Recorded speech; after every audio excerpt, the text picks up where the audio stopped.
ఇదిగోండి ఫ్రెండ్స్ వచ్చేసి మా మొక్కలు.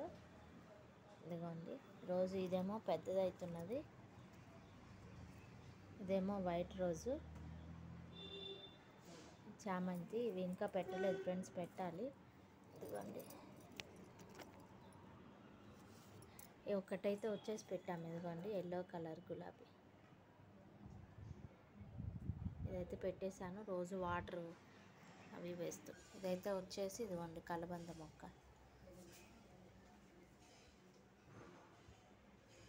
ఇదిగోండి ఫ్రెండ్స్ ఇంటి ముందుకు పూలు వస్తే తీసుకున్నాను. వచ్చేసి పెద్ద చామంతి, బాగున్నాయి కదా ఫ్రెండ్స్, ఫ్రెష్గా ఉన్నాయి. కార్తీక మాసం కాబట్టి రేట్లు కూడా బాగానే ఉన్నాయి ఫ్రెండ్స్. వచ్చేసి 40 రూపీస్ అన్నాడు. ఇదిగోండి తీసుకున్నాను. మనకి ఇవి ఎన్ని రోజులు వస్తాయి ఫ్రెండ్స్, మనం మార్నింగ్ ఈవినింగ్ చేస్తాం కాబట్టి మనకి మహా అయితే ఒక 2 days కూడా రావు నాకు తెలిసి అయితే ఈ ఫ్లవర్స్. ఇదిగోండి ఫ్రెండ్స్ వచ్చేసి జామకాయలు కిలో 60, చాలా బాగున్నాయి, తీగా ఉన్నాయి. ఇదిగోండి పెద్దవి.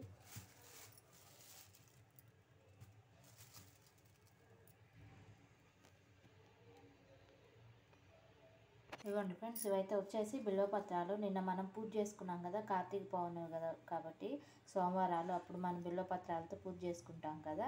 అయితే ఇవైతే వచ్చేసి పడేయాల్సిన అవసరం లేదు ఫ్రెండ్స్. ఇవి వచ్చేసి మనం క్లీన్ చేసి ఒక్క బిల్వపత్రాన్ని 4 రోజులు వాడుకోవచ్చు అని గుళ్ళో ఉన్న పంతులు గారు చెప్పారు. ఇవన్నీ నిన్న నేను అన్ని బిల్వపత్రాలతోటే చేసుకున్నాను. మా దొడ్లో ఉంది కదా ఫ్రెండ్స్, మీకు చూపించాను కదా. ఇవన్నీ మొత్తం ఇవి క్లీన్ చేసేసి కొంచెం ఎండబెట్టేసుకుంటే మళ్ళీ మనం యూస్ చేసుకోవడానికి బాగుంటాయి. ఇదిగోండి ఫ్రెండ్స్ మొత్తం కడిగేసి పెట్టేసుకున్నాను. మనం ఎండబెట్టేసుకుంటే మనకి మంచిగా అనిపిస్తాయి. ఇదిగోండి 3 ఉన్నదే పెట్టాలని చెప్పి అన్నారు, మనం పెట్టా కూడా ఇట్లా అయిపోతాయి కదా. ఇదిగోండి ఫ్రెండ్స్ ఇవాళ అయితే వచ్చేసి వట్టిపప్పు చేశాను, స్టవ్ మీద పెట్టేసుకున్నాను. ఇందులోకి కరివేపాకు కారం చేశాను ఫ్రెండ్స్. ఇదిగోండి సర్వింగ్ బౌల్లోకి తీసేసుకుంటున్నా. ఇదిగోండి ఫ్రెండ్స్ ఇది వచ్చేసి సర్వింగ్ బౌల్లోకి తీసేసుకున్నాను. ఇదిగోండి ఫ్రెండ్స్ వచ్చేసి రసం పెట్టుకున్నాను, కొంచెం పౌడర్ వేసేస్తున్నాను ఇందులో.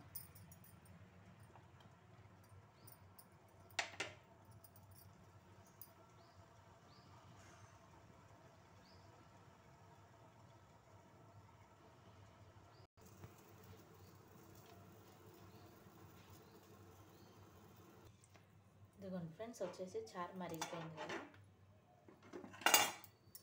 చారు గిన్నె దింపేసుకుందాం.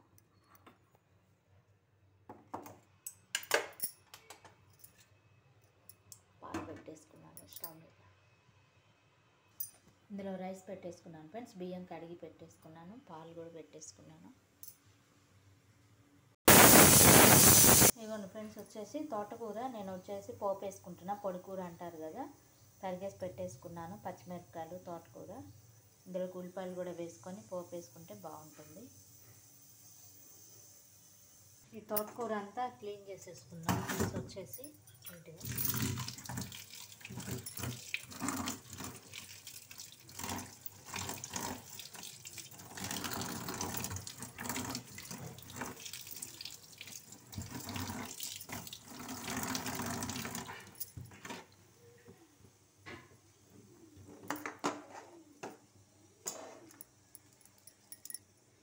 ఇదిగోండి ఫ్రెండ్స్ వచ్చేసి మనం స్టవ్ ఆన్ చేసి బాండ్లు పెట్టేసుకుందాం. నూనె వేసేసుకున్నాక మినపప్పు వేసేసుకుందాం.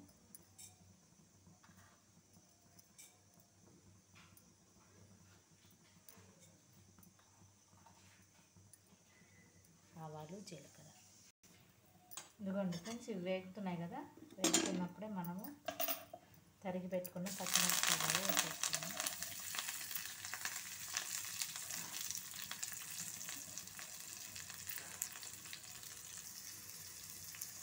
ఇవ్వండి ఇప్పుడు కడిగి పెట్టుకున్నాం కదా, ఇది కూడా వేగిపోతుంది కాబట్టి ఇది ఇలా ఇందులో వేసేసుకుందాం.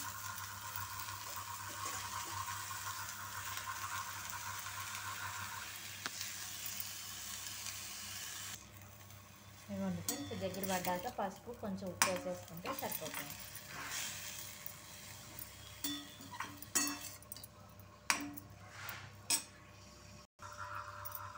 ఇవ్వండి ఫ్రెండ్స్ కొంచెం ఉప్పు వేస్తున్నాను కూరలో.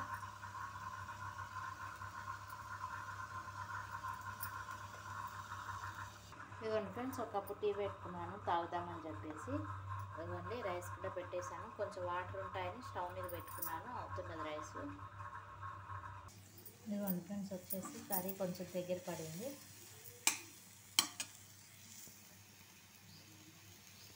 ఇదిగోండి ఫ్రెండ్స్ ఈ కర్రీ అయిపోయింది. ఇందులోకి మనం కొంచెం వడియాలు వేయించుకుంటే సగ్గుబియ్యం వడియాలు చాలా టేస్టీగా ఉంటాయి. రైస్లోకి వేడి వేడి అన్నంలోకి కర్రీ బాగుంటుంది. హెల్త్కి కూడా చాలా మంచిది కర్రీ. ఇదైతే వచ్చేసి నైట్ చేశాను ఫ్రెండ్స్. వచ్చేసి ఇది టొమాటో కర్రీ అన్నంలోకి చపాతీలోకి కూడా బాగుంటుంది. కొంచెం ఉంటే తీసి ఇప్పుడు వేసుకుందామని వేడి చేస్తున్నాను. బాగా అలసిపోయాను ఫ్రెండ్స్. నేను ఉపవాసము పనులు వంట చాలా టైర్డ్గా ఉంది. అసలు పని చేయాలనిపించట్లేదు, అట్లా కూర్చోవాలనిపిస్తున్నది.